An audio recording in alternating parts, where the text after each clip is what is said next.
The Sofirn Sf14, a great little EDC flashlight or a liability? Let's find out.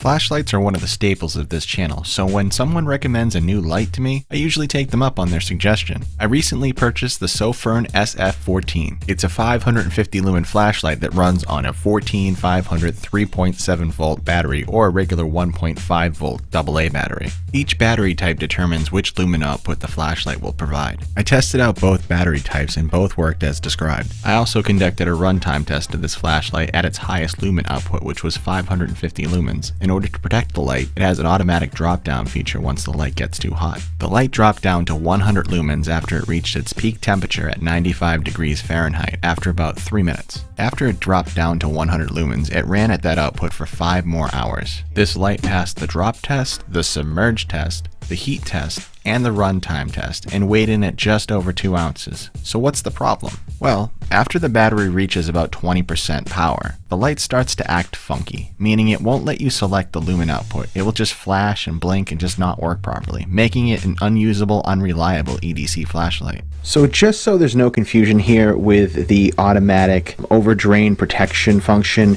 and the actual malfunction that I experienced, this flashlight does have an overdrain protection mode, which when you're using the 14500 battery, this battery inside, once it gets down to 2.8 volts, it will just go into eco mode, and so you won't be able to select the other modes. So that's not what I was experiencing with this flashlight. What I was experiencing was the light would go on, it would flicker, it would flash, it would do all these weird other things. It would go into eco mode, so I feel like it was a malfunction of the actual overdrain protection, so it was causing an issue that was unforeseen by Sofirn. So I figured I'd just clear that up right now before you guys get confused about anything.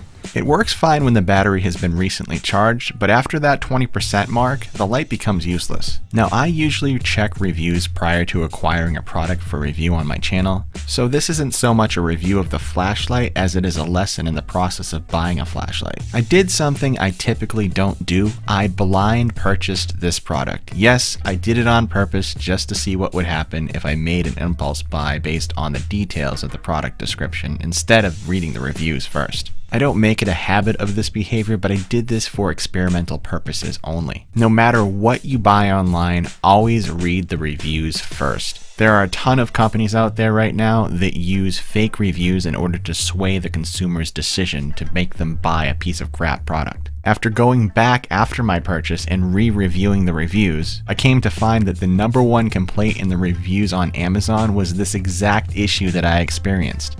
Now, this flashlight does do everything that Sofirn claims. However, this small issue was a deal breaker for me and for many other flashlight enthusiasts that gave this product a 1-star rating on Amazon. This flashlight wasn't cheap either, rolling in at $19.99 for this tiny EDC light with big dreams and poor execution. There are literally dozens of pages of other flashlights that are a way better value on Amazon. Before I forget, this flashlight did come with a charger, but I absolutely hate having to take a battery out of a flashlight to charge it. I just feel like it's going to get lost, or if I need to use the flashlight right away, it's not going to have the battery inside of it. I'm going to have to fumble around for it, so no. This flashlight failed the prepared guide product testing process based on the malfunctioning issue in relation to the battery power glitch. So I can't properly recommend this flashlight for an EDC. However, I can say Sofirn has surpassed my expectations with many of their other flashlights. The C8F and the SP31V 2.0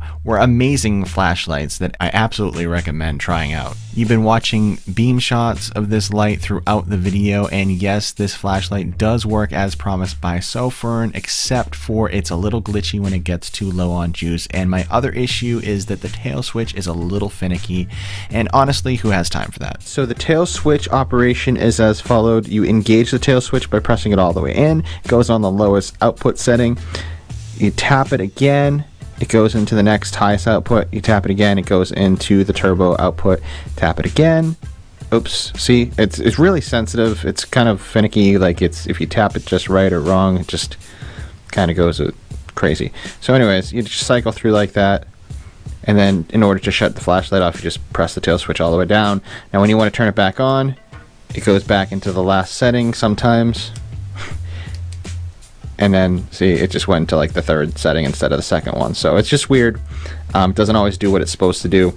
And to me, that's just, I need to be able to know that my flashlight's going to do what I need it to do and not kind of just do whatever it wants. I hope this video has been helpful to you as a consumer. Honestly, I don't know why Sofirn is still selling this flashlight on Amazon or at all, really. I guess from their reviews, other people haven't really had this issue, but a lot of the reviews kind of looked fake to me, so I'm not exactly sure what to think. Many of these off-brand flashlights from China are hit or miss, so it's really up to you as a consumer to decipher which ones are good and which ones are bad, and that's what I'm trying to help you guys with here. That's what this whole review is all about. I'm always looking out for you guys, and I only want to recommend the best EDC gear on this channel, and I was hoping for a better outcome, but I have to keep it real. Thanks for watching, guys, and until next time, stay prepared.